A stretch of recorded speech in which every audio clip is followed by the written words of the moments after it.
Hey everyone, welcome back to another Rainbow Six Siege video. It's been a while. So today I'm going to be going through all of the news we got from the Raleigh Major Finals about the upcoming season Ember Rise.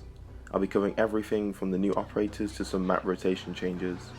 Before I go on, I want to give my really quick opinions on Phantom Sight. I didn't enjoy this season too much. I played it quite a bit for about 3 or 4 weeks, but then just stopped because I didn't find the game exciting enough. But I'm revitalized and ready to enjoy Siege again in Ember Rise, and it's looking to be a good season from what's here. Firstly, let's talk about the two new operators, Amaru and Goyo. I'm just going to focus on a quick rundown of the operators and I'll go more in depth on them in a possible future video. Let's start with Amaru. Amaru is the attacker who's coming with Operation Ember Rise, and she's introducing a mechanic we've never seen before into the game. Amaru's unique gadget is the Gara Hook. This is a device that allows her to rapidly reposition herself and quickly reach windows, access rooftops, and escape through skylights in a way that we've never seen before in the game. Amaru is a 2 armor 2 speed operator, which is a nice balance for a gadget. She's not overly aggressive, but the extra speed gives her some more versatility. As for her loadout, she brings the Supernova and G8A1 for primaries and the SMG11 and ITA12S for secondaries. These are all returning weapons we've seen in the game before. Amaru has the option of bringing a claymore or stun grenades. The image does say breaching charges, but it's meant to say stun nades. Goyo is the newest defender we'll be receiving in Operation Ember Rise, and he introduces a unique take on a gadget we already see in the game. Goyo's Vulcan shield looks like a regular deployable shield from the front, but comes with a gas canister attached to the back. When this canister is damaged by gunfire or the shield is destroyed, the canister will explode and leave a pool of fire on the ground, not unlike Capital. Once again, Goyo is a 2 armor 2 speed operator. This is very useful as it allows him to anchor down in an objective, or be a bit more flexible and roam the map, using his shields to create his own personal fortress. Goyo is also bringing a loadout full of returning weapons including the Vector 45 and TCSG-12 for primaries and the P229 for a secondary. Finally, Goyo can take an option of impact grenades or nitro cell to the battle. For my quick impressions, I am very much looking forward to both Amaru and Goyo. They both look like fun and 2 characters who will make us think about how we play the game moving forward. Very exciting. Next, let's cover the Canal rework. I'm not going to give a full breakdown of all of the changes or a map walkthrough, just some of the important stuff in my first impressions. The number one biggest issue with Canal was the singular bridge connecting the 2 buildings. This has been updated so there are now 2 bridges. The new bridge is 1 floor up towards the north side of the map, connecting the control room of the white building to the brick building. Some rooms in the map are now identical to the original, such as the maps room in the white building or Coast Guard office in the brick building. Other than this though, pretty much every room has been remodeled in terms of where cover is, where the windows are, and where entrances are. There's also been a clear effort to reduce the potential of runouts and spawn peaks in the map by adding new cover and more chances for defenders to be detected.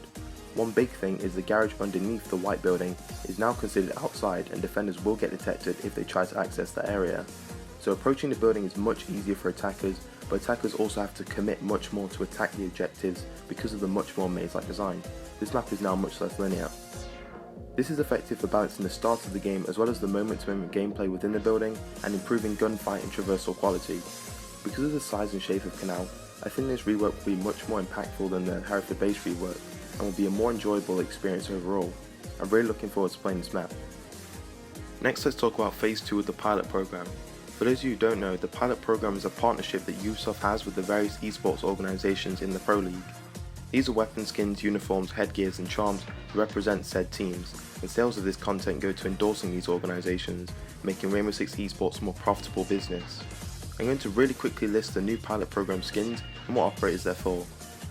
So we have Evil Geniuses for Ash, FaZe Clan for Caveira, Nora Rengo for Hibana, Rogue for Jaeger, Fnatic for Nomad, G2 for Sledge, Team Liquid for Vigil, Natus Sincere for Doc, Team Empire for Bandit, MIBR for Buck, Space Station Gamer for Echo, Inch for Thermite, Penta for Twitch, and Cloud9 for Valkyrie.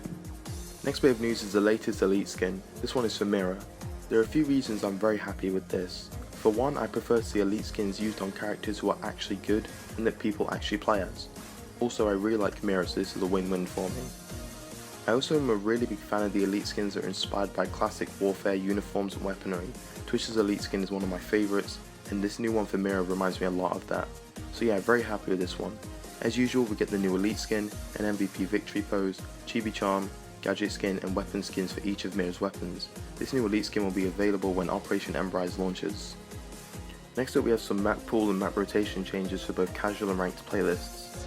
Ranked will be losing 3 maps, Hereford Base, Fortress and Theme Park, and gaining 1 map, the new and improved Canal. Casual will be having a new map rotation system where each month different maps are taken out of the rotation and added in. At the start of Ember Rise, Casual will be losing House, Presidential Plane, Yacht, Favela, Theme Park and Tower, so these maps will be completely unavailable in Casual until the first rotation a month later, where 3 maps will be taken out and 3 maps will be added back in. Whilst on the topic of ranked, a new rank will be introduced above Diamond called Champions. Players with this rank will have a unique number on their emblem, representing their position in the Champions rank, much like a leaderboard from 9,999 to number 1, so I can't wait to complain about Champions in Casual now. Next is a really quick bit of news about reverse friendly fire. Whilst a really effective system, there are still a few issues with it. Now, if a player team kills another player, the reverse friendly fire effect will apply to the killer as well as every other player in their squad. This will stop squads from ganging up on solo queue players, making the system more beneficial for them. I've not had a real issue with this yet, but this is still a good change.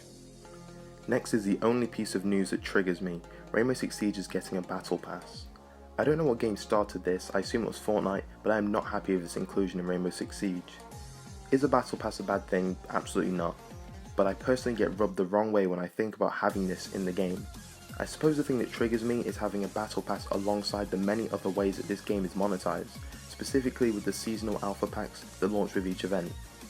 There are now 2 different ways that this game is monetized for limited time content that must be paid for. Of course there is a free path for the battle pass, but this isn't where all the cool stuff will be.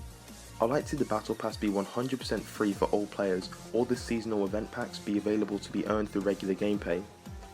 If this happened, I would be more than happy. I would also be happy if the battle pass came with the season pass for the same price. This will give more value to the season pass and I'll be okay with this. I doubt this will be the case though. Overall, the battle pass is the only thing that ruined this reveal for me.